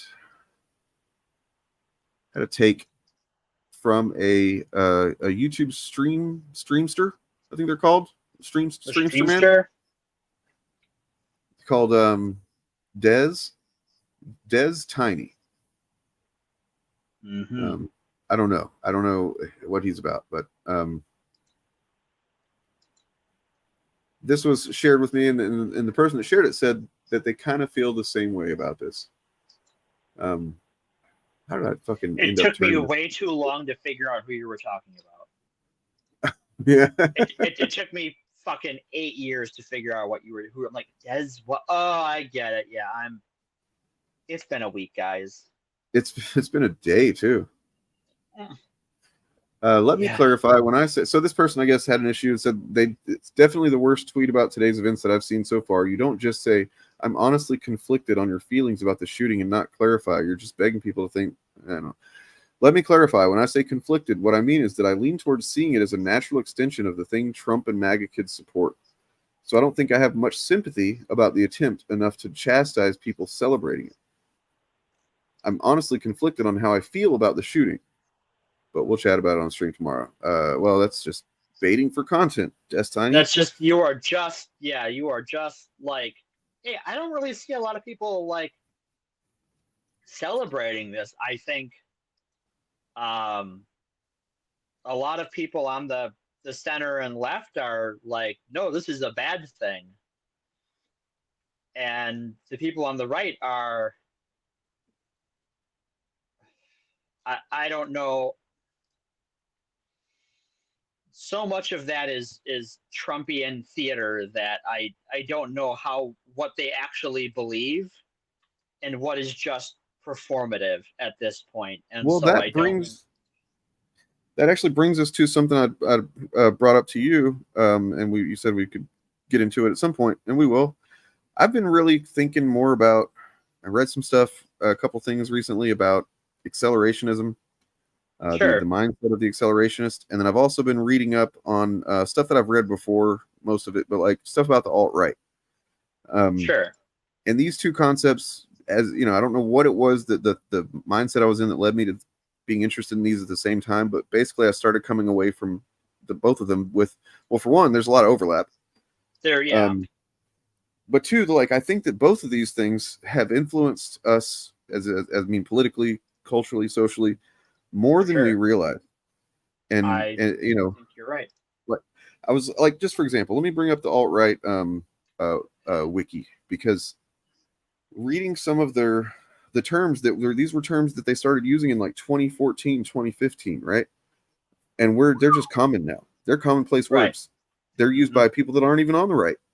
And I know that probably comes from, you know, people more on the left kind of co-opting those terms. I get that, but still, at a certain point, I feel like we've kind of lost track of what these words were intended to do in the first place. You know, like cuck, and you know, just shit like that. That's like became so common so fast. But I mean, not really. They weren't common at first. They were just like commonly you would get called them on the internet. Right, like they were common things to call other people by certain gremlins on the internet. Yeah. So like if you're like, hey man, that's kind of racist. Oh, you cuck. Like, whoa, what the fuck? What is that? I'm a what now? Anyway, but then over time, yeah, you co-opt these words because you want them to be less powerful, and that makes sense. But then you're using them unironically in some way. I mean, hopefully ironically still, but yeah, it just, I don't know, that stuff permeates culture and we kind of just accept it, and it's, I don't know, it's kind of bothering me to think about, I suppose. Yeah, like I think to touch on one we've talked about before, and you know, to throw you under the bus, like I think they had a huge impact on the return of the R slur. Yeah. And making that a common term. Like, you know, I've been called that in the workplace, and that would have been unthinkable 6 years ago. Well, I mean, look, the good news is on the new Eminem album, The Death of Slim Shady, he does say the word a couple of times. However, the entire context of this concept album, and it's all in the context of him working through the fact that he's had these problematic impulses in the past. It's also kind of like tied in with his recovery from drug addiction and choosing to quit drugs finally and stuff. And there's a lot in there, but like the song Guilty Conscience 2, that's all I'm going to say. It's like halfway maybe through the album, and the first half of the album is he's saying a lot of shit that like, dude, what are you doing? But it's so what he tends to be doing is appealing to, he's saying the words that indicate a hot button issue, but in a lot of cases he's not saying anything about them. And at first I thought that was just being cheap and lazy. You know, like, why are you just saying trans people or whatever? Like, you're not even saying anything about it. Well, because he didn't want to say anything about them, really. He's making a point about how he's grown and stuff like that. Literally a track where he apologizes to everybody he's ever beefed with. It's a whole thing, man. You know, he's grown, believe it or not, Eminem's grown up. Well, that's, you know, makes sense. Point being that, like, anybody can, you know, and if that fucking guy can do it, anybody can try. Oh God, yeah, those. You know, when I first saw a leftist video that I was certain was just a leftist bread tube type video, was H Bomber Guy's video about soy. And I was so fucking happy about that video. I was like, oh my God, he's doing it. He's using facts. He's shutting this shit down. I fucking love it. And yeah, I don't know. Just yeah, good for him, good for me. I haven't said the R word in quite some time. So yeah, you have been very well behaved. We've got you back on the horse. So here we go. I kind of agree. And it's at this point, honestly, it will, no matter what, it will be a relief if he does not win Trump. However, I am bracing for probable win. You hope for the best, you plan for the worst. And look, man, I don't know what that will mean for a lot of stuff. Obviously, like who knows? But we're going to be talking about problem 2025, project 2025 tomorrow on the FAPcast. I got into it a bit last night. I'll have that video up, I think, on Monday. If by the way, on Patreon, if you're a supporter on Patreon, you can listen to the uncut version right now. Uncut. Yeah. Like one thing I think worth talking about, because they released it late last week. We have the Republican platform, and we can do some fun comparing and contrasting with Project 2025, because they have been. I mean, Trump came out this week and denied that he'd ever heard of it and that he's had anything to do with it. And, never mind that it's written by his staffers. Yeah.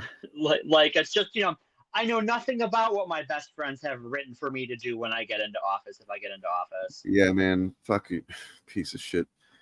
Yeah. They're right here at the crucial aspect of the whole thing is like they put it out. They had to put it out there, and I was kind of surprised, honestly, that they've been putting it out there for over a year now.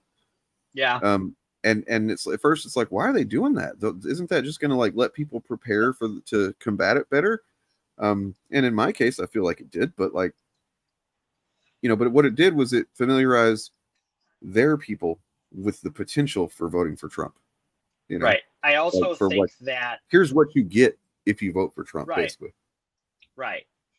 I also think part of it is that if you put it out early, then it's kind of, by the time it matters, it's nonchalant, right? It's old news. So in a way, I'm kind of surprised. Like, I was actually surprised that like you had a bunch of Republican mouthpieces in the Heritage Foundation coming out and trying to walk it back a little bit, because it had sort of become old news. And I think what happened is you had commercial media being a frenzy about Biden, and you had people in, on other spaces with platforms. I know TikTok played a huge part in sort of getting the word out the last few weeks about Project 2025. That's the first nice thing I've had to say about TikTok. Yeah. In the history of forever. Hopefully not the last, right? Like, I hope they can do some good things over there. Let's see. Well, look here. I've got a clip here. This may be pretty relevant. What does this guy have to say about it? Welcome to the FAP. Nancy used to do that for me. Handsy Nancy, I called her. Okay. You got to get me with it once, right? Got to. Gotcha.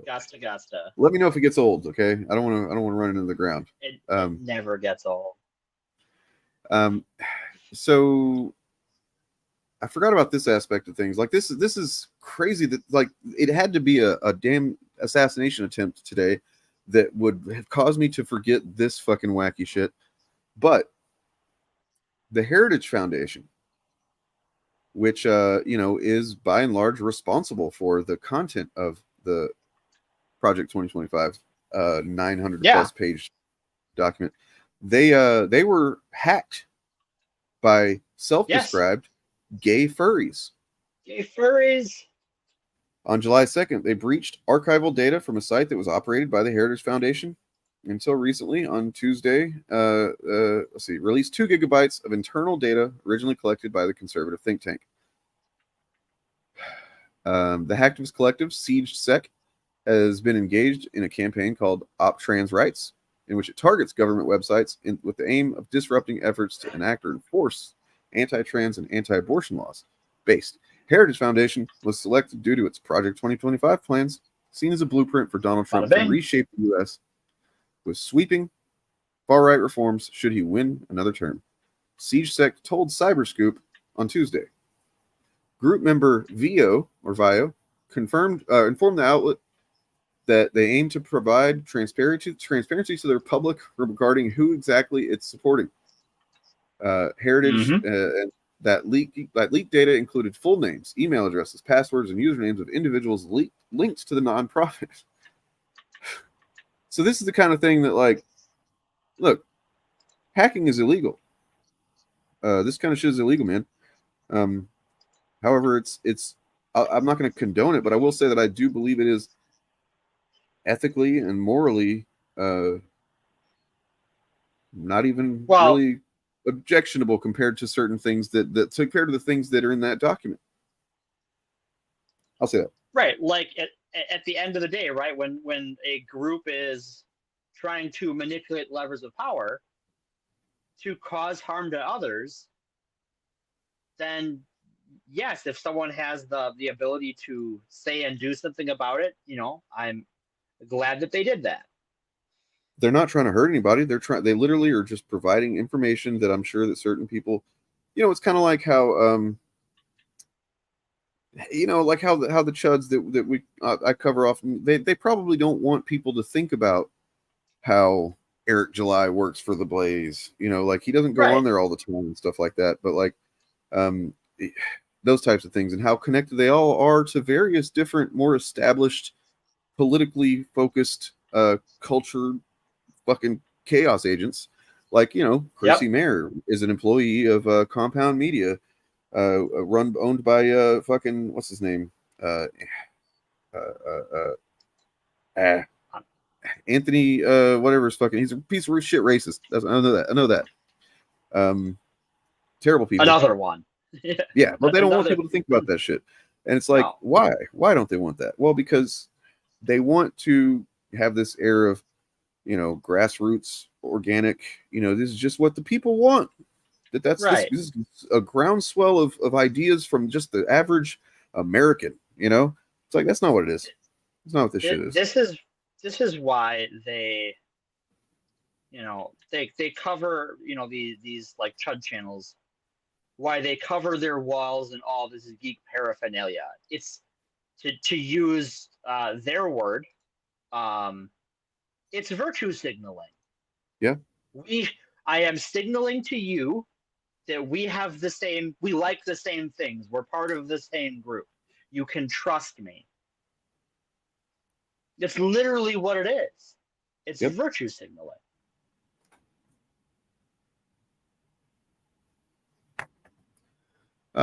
Yeah, so Oh, sorry. I was looking at something and I thought my ad blocker was going to make me not be able to look at it.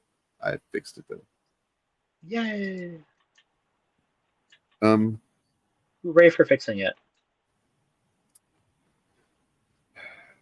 By the way, if anybody hasn't seen, there is a new video up on my channel that hopefully you'll watch if you haven't already. It is a showcast clip of myself, Mr. Turfnician, and Mr. Organist Chaos. And we are comparing. It's called an objective comparison. We are objectively comparing two groups of content creators. On one hand, you got Red Letter Media. On the other hand, you got EFAP, and we compared the fuck out of them. Objectively. Also, sure. By the way, did you ever read Ultimates yet? No, I have not yet. It has been a week. Yeah, fair enough. I did read X-Men though. Yeah, seemed like I did get to read X-Men. Thought it was okay, right? I liked it. Yeah. It's one of those things that, like, I think it's worse than the sum of its parts, but I like a lot of those parts. It's true. Like it's a really mixed bag because it's like I fucking love the X-Men, man. Like, I've been rereading right now I'm reading some Uncanny X-Men from whenever Cyclops was doing a revolution and he had the X on his face. Oh, and, sure. It's Magneto's on the team and there's all this, it's like the fighting with S.H.I.E.L.D. Like, this was generally considered the dark era, like the not great era. And it's written by Bendis, for fuck's sake. It's not great. Yeah. It's not great, but it's still great, Right. Like, I don't know what it is. It's just these characters in this world, but yeah. Yeah, like I think that, like, the book has a lot of potential, and the writer has a good grasp of the voice of the characters. Like, what sold me on this team is sort of two interactions in the book. The first is when Magic and Juggernaut are doing rock, paper, scissors to see who drops first, and they both keep picking rock because they share one muscle-covered brain cell between the two of them. Right. They're basically the same character, like Right. internally, inside. It's funny. I'm just like, I love this dynamic. This is amazing. And then when Temper is giving Quentin the shit for kind of being a shitty ex-boyfriend and kind of a war criminal. Yeah. And I'm just like, they've got Krakoa is not like gone. The events that happen play in so heavily to this. Yeah. You can tell everybody's like- a little bit kind of pissed off and disappointed that they're not on Krakoa anymore. Right. Everyone wants to go home again, but you can't go home Well, again. except Beast, who wants to go for the first time. And that's a really interesting wrinkle that I didn't think about until the moment that he Yeah. said something about it. I was like, oh man, that sucks. Like he just gets to hear about it. You usually hear about it, right? Will you find out, oh yeah, we made Paradise. Well, what happened to me? Oh, you were a rat bastard. Yeah, well, I mean, he knows what happened to him. He was there at the Yeah. end of it. You were there at the end. But like I want someone, like, if I were writing this, I would not be able to help myself to like for someone like Beast to act surprised by something and someone to ask like, were you born yesterday? And him to go, yeah, kinda. Yeah. Last week Thursday. Oh my god. Whoa. I'm sorry, Morgan. There's like a very drastic, like just some. I don't know what's causing it, if it's moving or something, but like you go from sounding very far away to sounding very loud. I don't know. If it's. Let me see if I can do a setting in your audio. Sure, because I have limited options right now on this mobile app. So Sorry about that. I don't mean to not your fault. It's put the you weather on here, blast. so. Let's see. Put me on Echo cancellation, reduce mic noise. Okay. Okay. So, by the way, Morgan, do you know much about comic book collecting at all? Before we get out of here.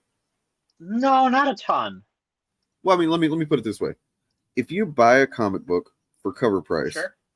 and then in X amount of time later, within a year or two or so, you are able to sell. If you try and sell that comic, and you can only sell it for like a fraction, like the most anybody will pay for it is for a fraction of that cover price.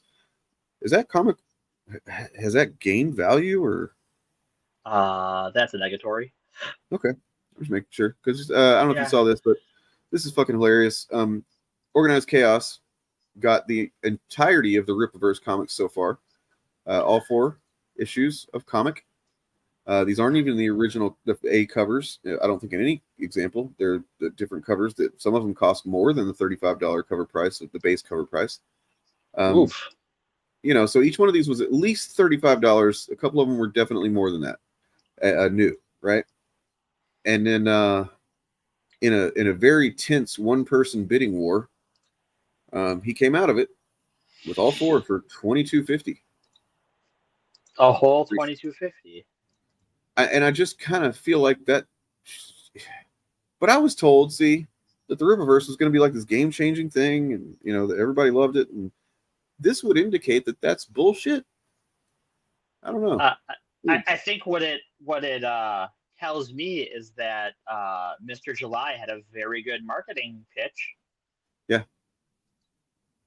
And this is the thing about like crowdfunding, that I think people kind of see it as this like silver bullet magical solution thing. But like when you crowdfund a project, especially one with a niche interest, like a comic book, for instance, your money is front loaded. You're going to see diminishing returns right the fuck away, because the word of mouth is going to spread from your initial backers to get more backers. But by the end of the campaign, everyone who wants it, most of them have it if they could afford it. Right. Well, I mean, I guess the hope is that it's just going to word of mouth is going to take off or whatever. And it's like, I mean what when that happens, it's not under Comicsgate that it happens. It's, you know, T. Franklin, who, when she made Bingo Love, before it was really, you know, even fully funded, it got scooped up by Image Comics. Right. As did she. You know, that's kind of the ideal situation there, I believe. But like, yeah, the thing that I've noticed that, I mean, you're absolutely right, but also the thing that typically comic book fans love about comics, even if they aren't conscious of it, is the consistency and frequency of comics. And these comics, almost in every example that I know of, don't come out nearly to the same frequency or consistency or, you know, expected. Like, you know that Marvel's going to tell you like 6 months in advance at least what day and date this issue of whatever is coming out, right? I mean, solicits come out like clockwork, right? Like, it's solicit time of the month, and here's the solicits for, you know, 3 months out. And, you know, well, that some of those dates might change, but you look at like one of the things that's sort of the death knell, not just for comic books, but for like a TV series or a novel franchise or a movie franchise, is when you aren't hitting those regular releases. People, if you're not a crazy person, move the fuck on, right? They've got shit to do. And that doesn't speak to the quality or lack thereof of the product at all. That just speaks to attention span. There's a lot of things competing for our attention span. And to, you know, bring it back to the reason we're here today is, you know, sometimes it's real world shit. Like, who's thinking about, you know, yesterday we were all talking about going to see Deadpool. Well, I mean, we were also talking about this. Yeah, that's true too. Did you see that trailer? I did see it. I didn't know Red Hulk was going to be in it, and I'm just like, that's kind of cool, right? It's cool for him not to be a Hulk, like have to fight the Hulk, right? Like, it's like creates a cool out of context problem where it's not just like the Christmas tree fighting itself, right? Where you've got the red and the green.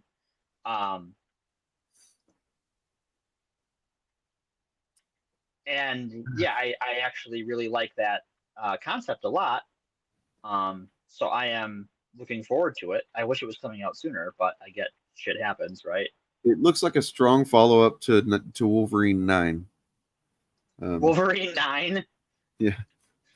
I always call it that. Just in case PR Deadpool's watching, I call it Wolverine 9. just to needle him. It's not Deadpool 3, it's Wolverine 9. So Wolvening. Exactly.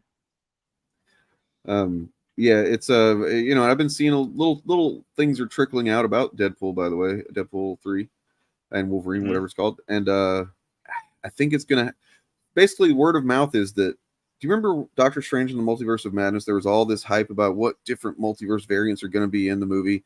And then, like, ultimately there was a couple, but not nearly the degree to which people were guessing. The word of mouth is that this movie is that movie. Yeah. Is that movie. Yeah. And that's kind of cool. I mean, like, I'm a little bit over the multiverse thing, but I'm also open to seeing it done right to like where you're having the various, you know, like, for example, one of the big ones, one of the craziest ones is that Chris Evans could be in this, but not as Captain America. Not as He could be in here as Human Torch. Yeah, that's fucking crazy. I hope so. I fucking hope so. You know, like, that would be hilarious. It'd be hilarious and nuts. Yeah. And then you know, yeah, that would be so wonderfully absurd.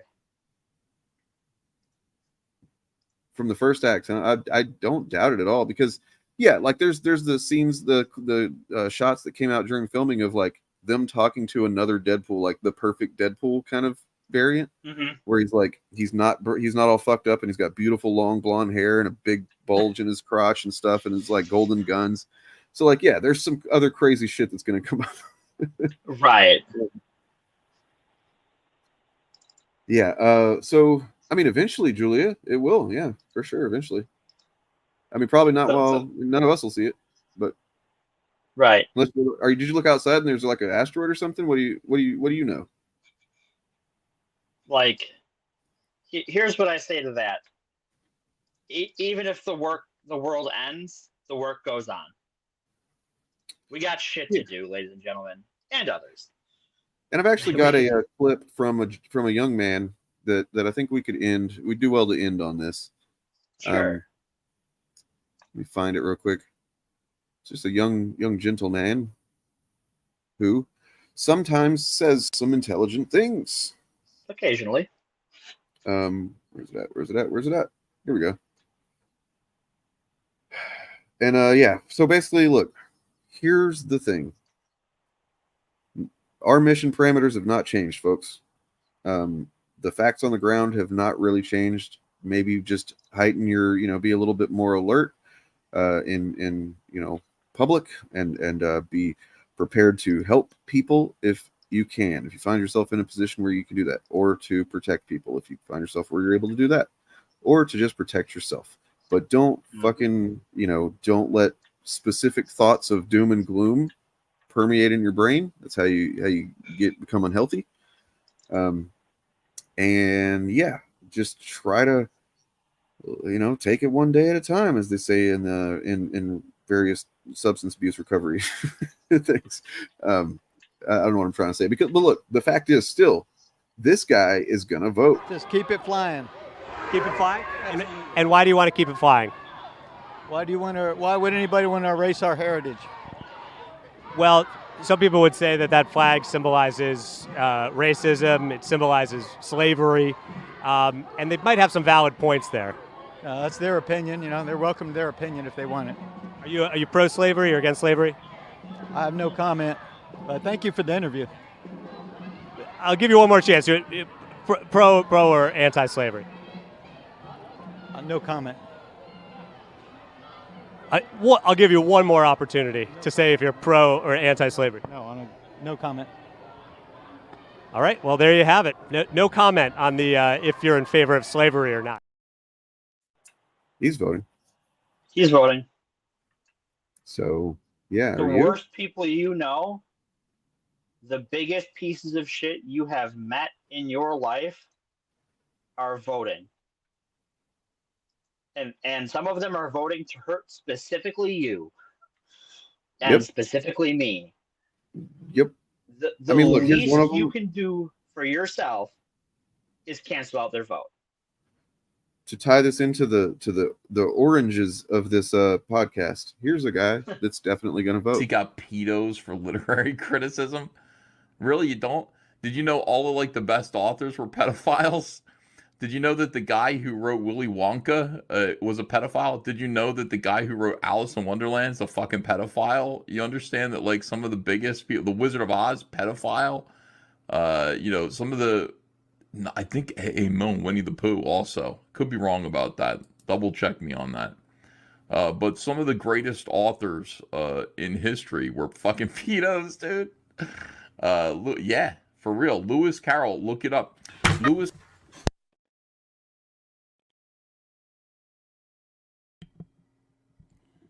I truly can't take any more of this. Neither can we. I just love, I like the fucking Ethan versus Ethan thing is just, it tickles me every time.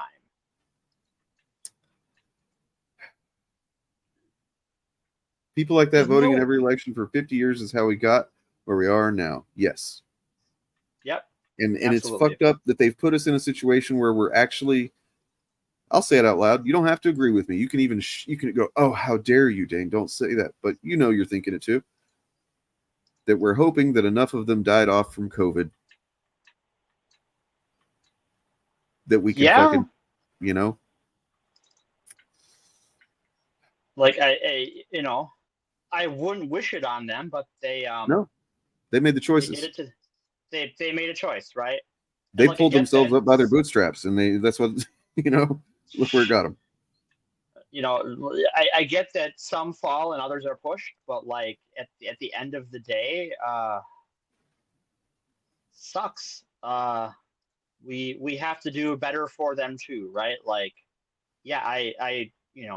they were fucking pieces of shit, but they got conned into believing this nonsense, and they died for it. And I think we can vote so that that doesn't happen to someone again.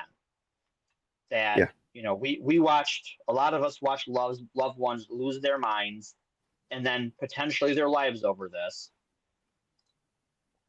I'm voting for those people who were propagandized into weapons against their own self-interest as much as I am myself. Yep. Well, on that note, guys, happy Saturday night. You know, hang out with your loved ones. Love yourself. Yes. Love each other. And here's your moment of Zen. The work of making this world resemble one that you would prefer to live in is a lunch pail job, day in and day out, where thousands of committed, anonymous, smart, and dedicated people bang on closed doors and pick up those that are fallen and grind away on issues till they get a positive result. And even then have to stay on to make sure that result holds. So the good news is, I'm not saying you don't have to worry about who wins the election. I'm saying you have to worry about every day before it and every day after, forever.